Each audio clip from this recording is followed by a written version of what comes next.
पहिली कविता आहे ती आहे एका चिमणीची आणि तिला सुद्धा शेवटी सगळं केल्यानंतर येतो कंटाळा आणि मग ती काय करते तेच आपण ऐकणार आहोत. ही कविता लिहिली आहे शांता शेळके यांनी आणि या कवितेची खूप सुंदर चित्र काढली आहेत भक्ती दलाल हिने. तुमच्याकडे जर अंक असेल तर अंक समोर धरा, म्हणजे या चिमणीची सुंदर चित्र बघत बघत तुम्हाला ही कविता ऐकता येईल. चला तर मग.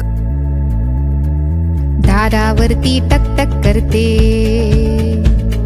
शेजारची चिमणी घरात शिरते. गुलाबी रिबीन गुलाबी झगा, चिमणीचा एकदा रुबाब बघा. गुलाबी रिबीन गुलाबी झगा, चिमणीचा एकदा रुबाब बघा. कोचावरती हलवत पाय, बसून चिमणी बिस्किट खाय. चिमणी घेते उचलून फोन, उगाच म्हणते हॅलो कोण. चिमणी घेते उचलून फोन, उगाच म्हणते हॅलो कोण. इंग्रजी पेपर हातात धरते, तोंडातल्या तोंडात येस नो करते.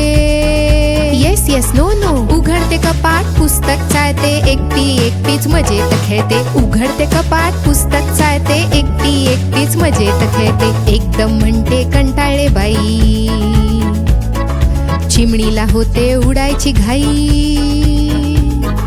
एकदम म्हणते कंटाळे बाई, चिमणीला होते उडायची घाई. एकदम म्हणते कंटाळे बाई, चिमणीला होते उडायची घाई. दारावरती टकटक करते, शेजारची चिमणी घरात शिरते. गुलाबी रिबीन गुलाबी झगा, चिमणीचा एकदा रुबाब बघा. गुलाबी रिबीन गुलाबी झगा, चिमणीचा एकदा रुबाब बघा.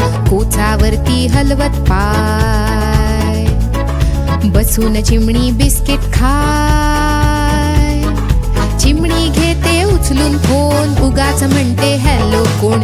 चिमणी घेते उचलून फोन, उगाच म्हणते हॅलो कोण. इंग्रजी पेपर हातात धरते, तोंडातल्या तोंडात येस नो करते.